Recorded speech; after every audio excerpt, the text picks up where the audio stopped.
Admiral Byrd goes down there, Operation High Jump, 1946 through 47, and Operation Deep Freeze, 1955 through 56. Then he dies on March 11th, 1957. Then the Antarctic Treaty takes place shortly after his death. We see that the main treaty was opened for signature on December 1st, 1959, and officially entered into force on June 23rd, 1961. Meanwhile, okay, let's put the chronology here. You got, again, Operation High Jump 46 through 47, Operation Deep Freeze 55 to 56. He dies in 57. NASA's formed in 1958. Then, after Operation Deep Freeze and whatever weirdness took place down there, everybody leaves Antarctica, and they go and form this Antarctic Treaty and put that into place in 1961. The original signatories were the 12 countries active in Antarctica during the International Geophysical Year 1957 to 58. The 12 countries that had significant interest in Antarctica at the time were Argentina, Australia, Belgium, Chile, France, Japan, New Zealand, Norway, South Africa, the Soviet Union, the United Kingdom, and of course the United States. These countries had established over 50 Antarctic stations for the International Geophysical Year. The treaty was a diplomatic expression of the operational and scientific cooperation that had been achieved on the ice. Something happened down there after Operation Deep Freeze, and presumably about the time that Admiral Byrd died. So all these nations that I just talked about here, they leave there, they come back, they sign this Antarctic Treaty. At the same time, NASA's formed, and right away, the United States and Russia start launching high-altitude nuclear bombs in the atmosphere. Now, I can see why the people will put on a conspiracy hat at this point, because if they're trying to avoid a conspiracy, they're not helping with the names. You've heard me say it before. I'm going to say it again. You got Operation High Jump, Operation Deep Freeze. NASA's formed. They signed this Antarctic Treaty. And then when you look at the high-altitude nuclear bomb tests that begin here, I'm going to go ahead and read Operation Dominic here. Operation Dominic was a series of 31 nuclear test explosions with a 38.1 megaton total yield conducted in 1962 by the United States in the Pacific. This test series was scheduled quickly in order to respond in kind to the Soviet resumption of testing after the tacit 1958-61 test moratorium. Most of these shots were conducted with free-fall bombs dropped from B-52 bomber aircraft. 20 of these shots were to test new weapons designs, 6 to test weapons effects, and several shots to confirm the reliability of existing weapons. The Thor missile was also used to lift warheads into near space to conduct high-altitude nuclear explosion tests. These shots were collectively called Operation FishBowl. Operation Dominic occurred during a period of high Cold War tension between the United States and the Soviet Union, since the Cuban Bay of Pigs invasion had occurred not long before.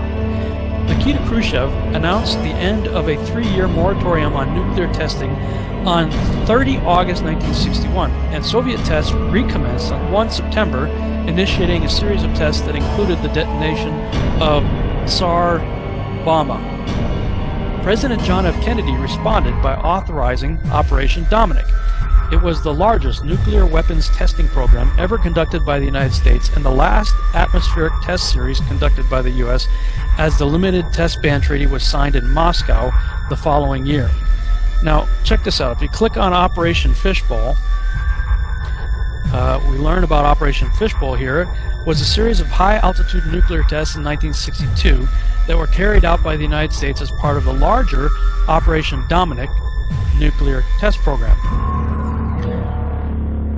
The Operation FishBowl nuclear tests were originally planned to be completed during the first half of 1962, with 3 tests named Bluegill, Starfish, and Orca.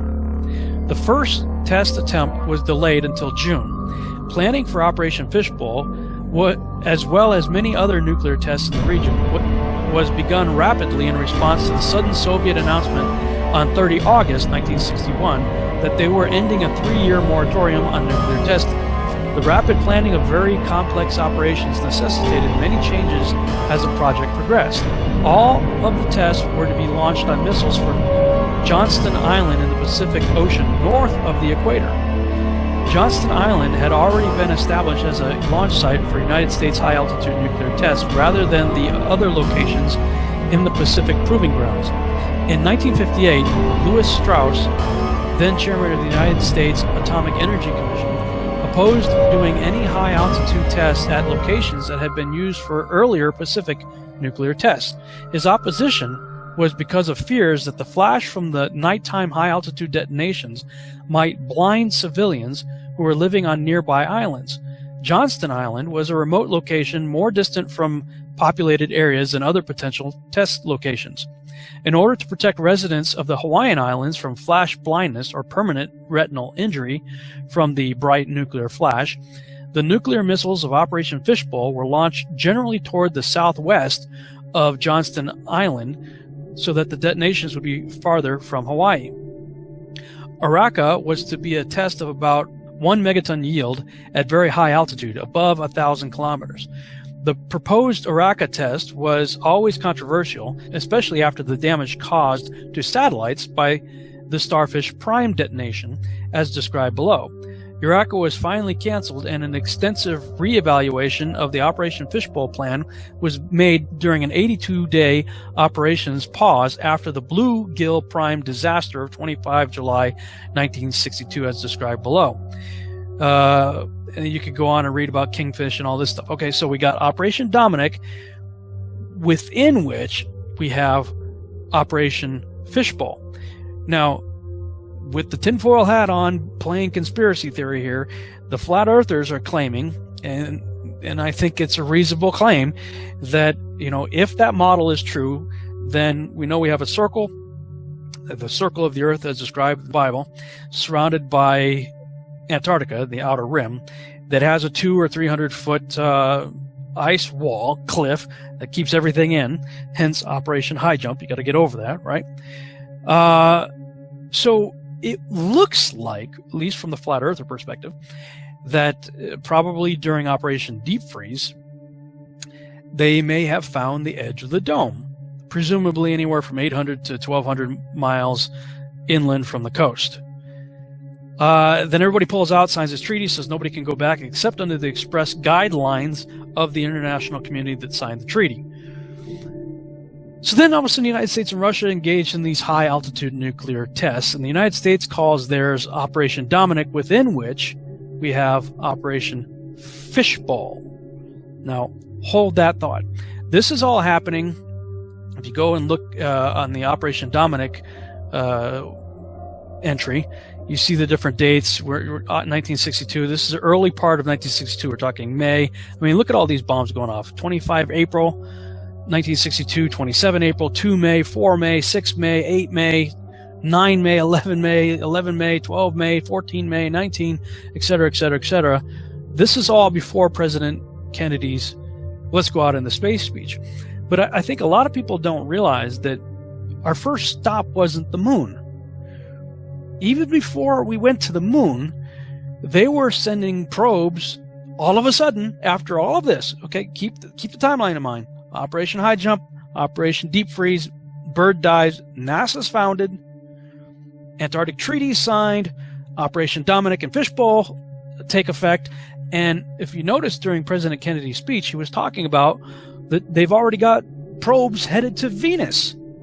And now, if America's new spacecraft succeeds in reaching Venus, we will have literally reached the stars before midnight tonight.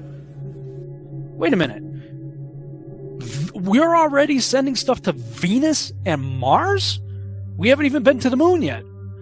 And so I was looking into that, and on planetary.org/explore/space topics /space missions to Venus-Mercury.html. And you can go through this site. It starts sort of from the bottom up. As early as February 4th, 1961, they're sending a probe, Sputnik 7. Russia sent this probe to check out Venus. The final stage of the rocket carrying Sputnik 7 into orbit failed, and the spacecraft was unable to achieve the necessary trajectory to carry it onto Venus. Then Venera 1, Russia, sends out another probe February 12, 1961. They lost communications while it was on its way to Venus.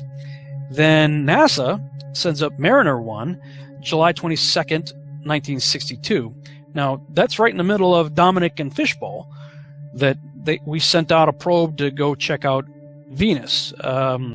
It veered off course and was destroyed by ground controllers.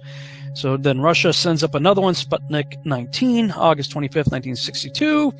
The spacecraft made it into orbit, but the rocket's last stage failed, and Sputnik 19 was unable to achieve its Venus trajectory and re-entered the Earth's atmosphere 3 days later. NASA, August 27th, 1962, sends its probe. It says Mariner 2 was the first spacecraft to successfully fly by Venus at an altitude of 34,773 kilometers. The spacecraft discovered ground temperatures, blah, blah, blah. Okay, so this is during the time period that between August 27th, 1962 and December 14th, 1962 that we had President Kennedy's speech on September 12th, 1962. So that's what he's referring to. You know, we've already got stuff out there and you can read about the other ones that were, checking out Venus, I guess Mercury also, and attempted probes going to Mars. Now, this is all before we've even been to the moon. So it appears that whatever happened in Antarctica, everybody got kind of maybe nervous or excited or whatever and said, okay, what is the deal? We've looked through telescopes. We've seen our so-called neighbors, Venus and Mars, through telescopes. Our assumption is the solar system is, set up in the Copernican model. And, but yet maybe they found a dome and they started to question all that. So the first thing they do is send out probes to go, wait a minute, what in the world? If we're in a dome, how high does this thing go? So they start launching high-altitude nuclear bombs, and if you look at the videos on Operation FishBowl and Starfish Prime and all those high-altitude tests, it looks like they're hitting something up there.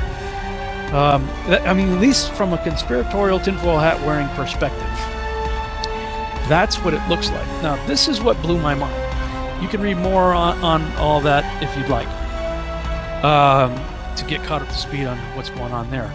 So I go to Lubbock, and I'm doing this conference out there at Jared Cressman's father's church, Pastor Dan Cressman, and we get to talking about this whole issue of the flat Earth stuff. And he goes, do you know what the name Dominic means? And I said, no. He says, you talk about Operation FishBowl, but check this out. I'm going to take you to, I'll put the screen share back up here. Take you to one of those name websites. I like using behindthename.com. Look up the name Dominic. And again, let's just double check it here. Dominic, D-O-M-I-N-I-C. Look up Dominic, D-O-M-I-N-I-C, from the late Latin name Dominicus, meaning of the Lord. FishBowl was part of Operation Dominic. It looks like they are sending high-altitude nuclear bombs to test the fishbowl of the Lord. The firmament. Yeah, this is definitely one of those things to make you go,